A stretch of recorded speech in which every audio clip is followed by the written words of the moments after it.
Salam sejahtera bagi kita semua. Saudara-saudaraku yang dikasihi Tuhan, secara umum atau dalam terjemahan bebas, merdeka berarti suatu keadaan atau kondisi di mana seseorang atau makhluk hidup tidak terikat oleh apapun juga, tidak diikat oleh sesuatu. Kehidupannya tidak bergantung pada orang lain.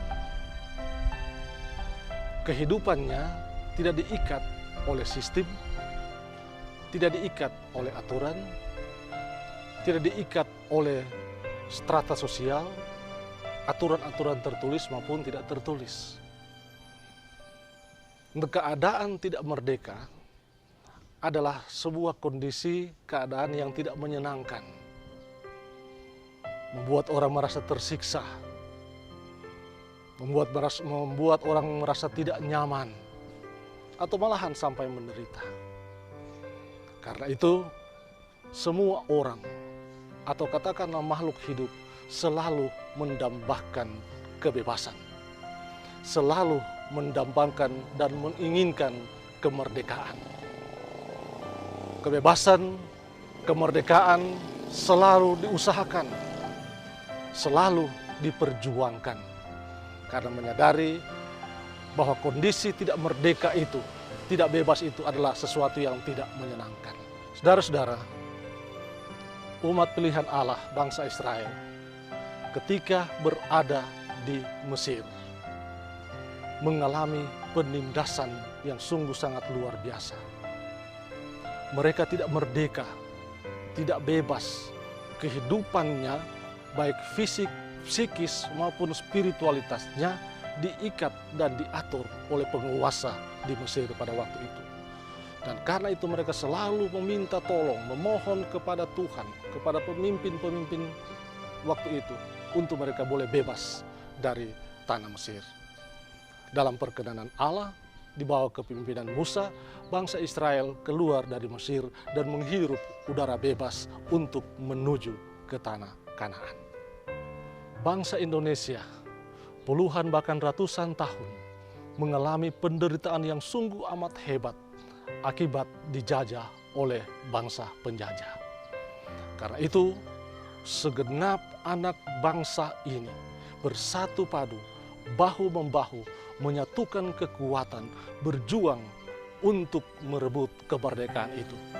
Sehingga direbutlah kemerdekaan itu pada tanggal 17 Agustus 1945, pada saat itu diproklamasikanlah kemerdekaan Indonesia. Negara ini jadi bebas, bangsa ini menjadi merdeka, dan anak-anak negeri ini boleh mengisi kemerdekaan itu dengan apa yang mereka boleh lakukan. Saudara-saudaraku, pemahaman tentang kemerdekaan dan pembebasan seperti yang disampaikan tadi adalah hal yang wajar dan itu adalah betul. Tetapi Alkitab memberikan pemahaman dan konsep tentang kemerdekaan itu yang jauh lebih luas lagi dan lebih dalam. Karena bukan saja menyangkut fisik, menyangkut psikis, tetapi juga menyangkut kehidupan spiritualitas orang yang percaya. Menyangkut kehidupan masa depannya, kehidupan kekekalannya. Alkitab menyodorkan pembebasan dan kemerdekaan bagi manusia itu adalah terbebasnya manusia dari belenggu dosa, dari cengkraman dosa, dari lilitan dosa yang mengakibatkan manusia menderita dan kehilangan masa depan serta kehilangan keabadian hidup. Tidak ada yang bisa menyelamatkan manusia, dan Tuhan Allah tahu itu. Karena itu Dia mengirim putra tunggalnya, atau katakanlah Ia sendiri yang datang di dunia ini untuk menyelamatkan manusia, membebaskan manusia dari dosa itu, supaya manusia boleh menikmati kehidupan yang kekal. Dan itu telah dilakukannya dalam diri Yesus Kristus lewat pengorbanannya, bahkan kematiannya di atas kayu salib. Dengan demikian, manusia bebas dan merdeka dari dosa. Manusia bebas bukan saja dalam pemahaman fisik, psikis, spiritualitas, tetapi juga soal keakanan hidup. Puji Tuhan, haleluya. Dan ini adalah bukti nyata dari cinta kasih Allah. Tuhan Allah melakukan ini dalam diri Yesus Kristus karena Ia sangat mengasihi dan menyayangi manusia. Kita semua sudah bebas. Kita semua hidup di alam bebas ini, sama seperti yang disampaikan oleh Rasul Paulus dalam Galatia 5 ayat 13 sampai 15 demikian. Saudara-saudara, memang kamu telah dipanggil untuk merdeka. Tetapi janganlah kamu mempergunakan kemerdekaan itu sebagai kesempatan untuk kehidupan dalam dosa. Melainkan layanilah seorang akan yang lain oleh kasih. Sebab seluruh hukum Taurat tercakup dalam satu firman ini, yaitu kasihilah sesamamu manusia seperti dirimu sendiri.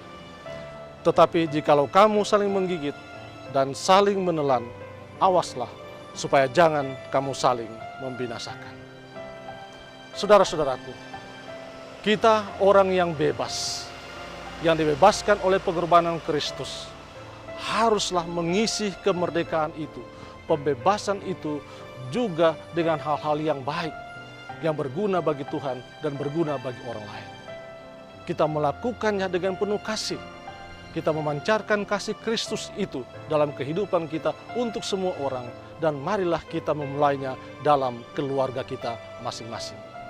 Kita mengasihi suami, kita mengasihi istri, mengasihi anak-anak, mengasihi seisi rumah tangga kita sebagai wujud nyata cinta kasih kita terhadap Allah di dalam Yesus yang telah menyelamatkan kita. Terpujilah namanya. Amin.